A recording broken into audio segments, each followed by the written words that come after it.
de onde surgiu essa ideia? Como foi isso? E, enfim, a gente quer te ouvir. Eu sou engenheiro eletrônico, formado pelo ITA, formação de tecnologia. Me formei em 1993 e gostava muito de telecomunicações. Foi uma época difícil para se formar em telecomunicações no Brasil, porque ainda era a época de sistema estatal, né? As empresas da época eram a Telebrás, a Telesp. Então, basicamente, não tinha nada acontecendo de inovação nesse setor, né? O que foi bastante frustrante. Eu me lembro que da minha turma de engenheiros, praticamente, acho que 70% foi para mercado financeiro e o resto para consultorias, né?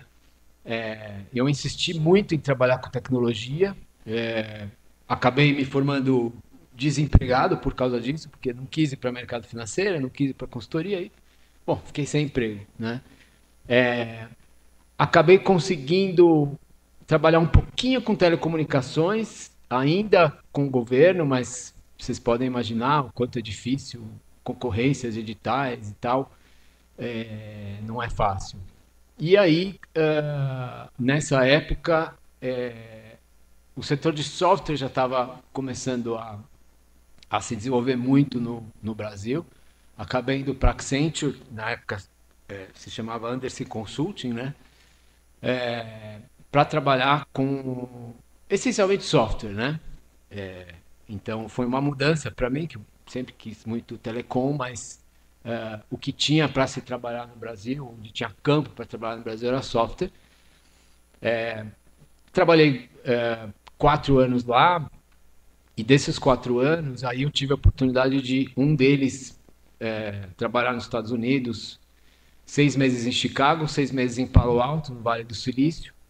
E aí foi uma sorte incrível, porque em 1997 a internet praticamente a gente poderia dizer que estava nascendo, né? A internet como rede já existia há muito tempo, mas o que realmente revolucionou a internet foi a invenção da web, né? Naquela época se falava a World Wide Web, né? O WWW, né? Como o próprio nome diz, a web é uma teia global, né? Uma teia que cobre o mundo inteiro. E a web permite que você tenha softwares que conversem via essa rede global com qualquer pessoa em qualquer lugar do planeta, né? E isso para mim foi uma dupla surpresa agradável, porque foi a minha chance de voltar a poder olhar algo que tinha uma relação muito profunda com telecomunicações, né? Porque a web te permite você criar algo que roda dentro de uma máquina aqui nessa sala, por exemplo, e uma pessoa do outro lado do mundo poder interagir com esse programa, né? E aí fiquei fascinado com aquilo, né? A gente estava em 97 e eu já tinha uma pontinha de vontade de empreender, né? 4 anos de formado e e aí um parênteses, né? Eu cresci com meu tio e meus primos, né? Meus pais morreram muito cedo, eu cresci com eles, então é como se fosse meu pai e meus irmãos, né? E eu liguei pro meu tio um dia e falei, meu, vamos fazer alguma coisa com isso, porque esse negócio vai ser explosivo, né? É uma rede que conecta o mundo inteiro. O potencial de coisas que você pode fazer é inimaginável. E ele falou, mas e aí, o que é que você quer fazer? Qual que é a tua ideia? Bom, na época meu tio trabalhava com confecções. Falou, vamos fazer alguma coisa na área de confecções, né? E aí eu comecei junto com o meu primo um portal, na época a gente chamava essas coisas de portal, né? Voltado para o ramo de confecções brasileiro chamado Intermoda e que tinha como alguma das funcionalidades oferecer para as empresas do setor têxtil publicar seus produtos, como se fosse uma espécie de um marketplace virtual. E, além de tudo, possibilitava que empresas de confecções pudessem ter um site, que na época era extremamente inovador, né? A Intermoda foi lançada em agosto de 97 e ela durou 4 meses e foi um fracasso. A gente conseguiu ter exatamente um cliente pagante depois de 4 meses, R$ 29 por mês. E o único serviço que a gente fornecia para ele era o site. Né? Basicamente era isso.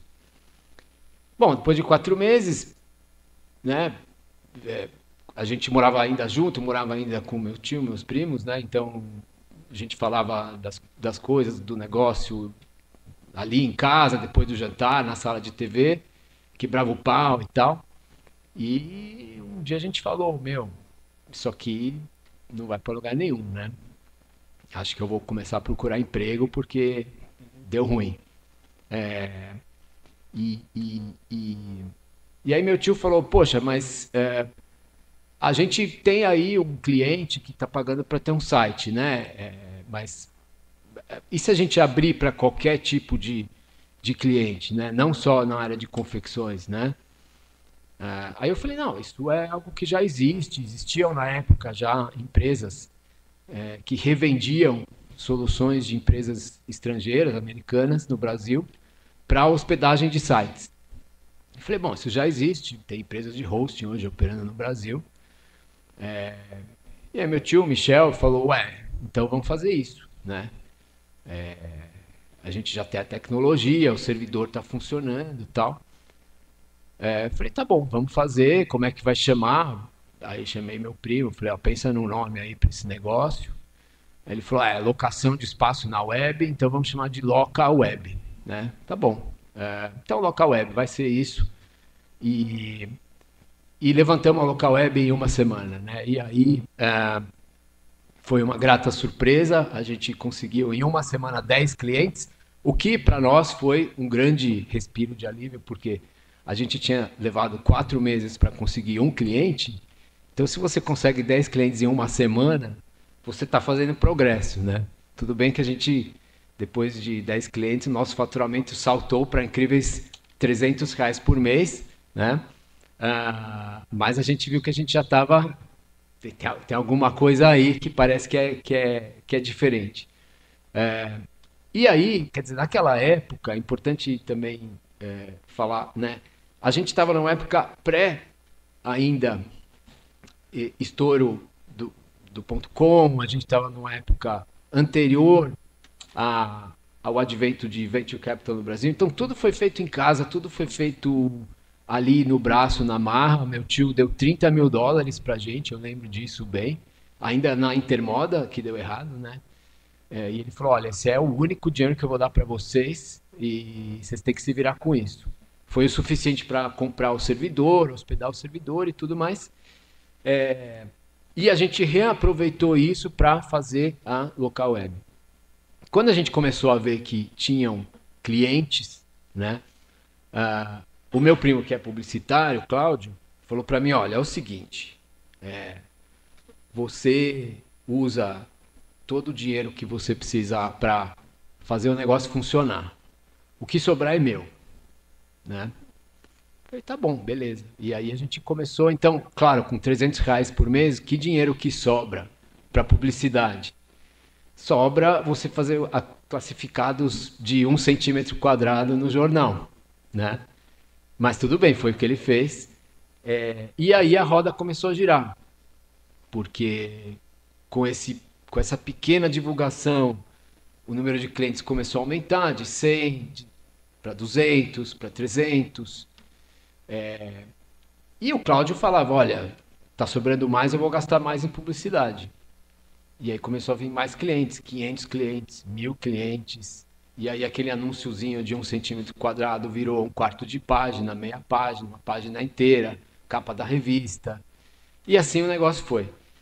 Foi um crescimento absolutamente exponencial, maluco. Acho que os anos de 1999 e 2000, eu acho que eu praticamente não me lembro de nada, porque eu estava o tempo inteiro trabalhando para fazer o negócio funcionar e dar conta dos clientes que vinham, né? Pra vocês terem uma ideia, o ano de 2000, a gente começou naquele escritório onde você conheceu a gente, com 4 pessoas. A gente mudou 3 vezes de escritório. A gente terminou o ano com mais de 200 pessoas, porque você tinha que ter equipe de engenharia, equipe de suporte, equipe de atendimento, equipe de operação. Então isso aconteceu em 12 meses. Eu acho que foi uma coisa assim, quase que foi muito louco, muito maluco, né? E sempre bootstrap, ou seja, nem o investidor teve aquele seed do meu tio, dos US$ 30 mil, e aquilo foi suficiente para dar a ignição no negócio. O negócio gerava caixa, então não precisava de aporte. O, Funcionava muito bem a nossa fórmula, eu com o Cláudio, né? Eu uso todo o dinheiro que eu preciso para fazer a coisa funcionar bem e o resto é dele para divulgar. E ele, com alma de publicitário, ele revolucionou.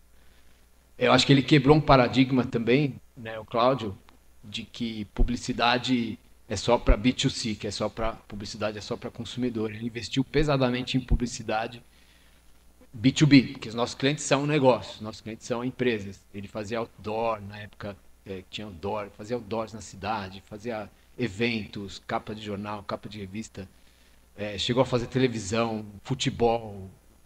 Então a gente entrou em tudo, né? E essa basicamente é a história do, do, do, do começo da empresa.